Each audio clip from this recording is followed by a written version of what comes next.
So Aston Villa are back in the big time. Their Championship playoff final success over Derby County on Monday means they've rejoined the Premier League. I'm Simon Barlow with Aidan Perkins. We're going to discuss what Aston Villa can bring to the top flight. And first of all, Aidan, they are a historic club. They're actually statistically the sixth most successful in English football. So surely it's a good thing they're back in the top flight. I think it is a good thing from that point of view. They are a really respected historical club, Aston Villa, a massive fan base. They're probably going to get 40,000 plus at Villa Park, most home games back in the Premier League next season.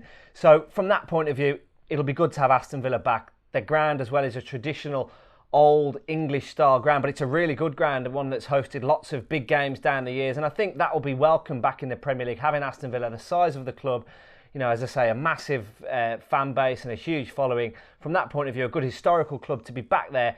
It's where they belong on that footing. In terms of the football, though, and in terms of the squad they've got and the team that Dean Smith can put together, I think it needs a bit of work. They're going to need to keep hold of their best players and probably add to them.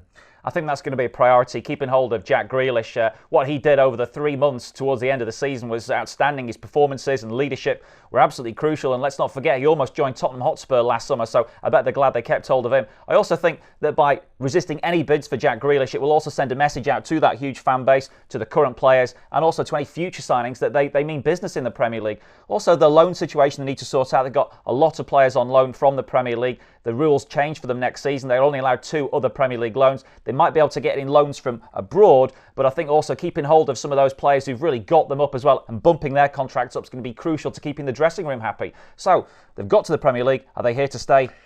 Well, I've got a feeling Aston Villa might stay up for one season.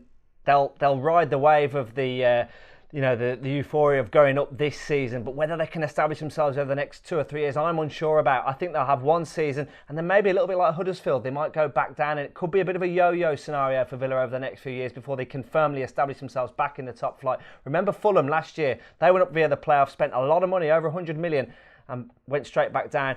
Villa have got a tough task to try and stay up. I think they'll do it for 1 year. They'll maybe dip up and down after that. So that's our latest World Sports Report talking point. Have a look for us on social media. And of course, if you like this video, don't forget you can subscribe on YouTube.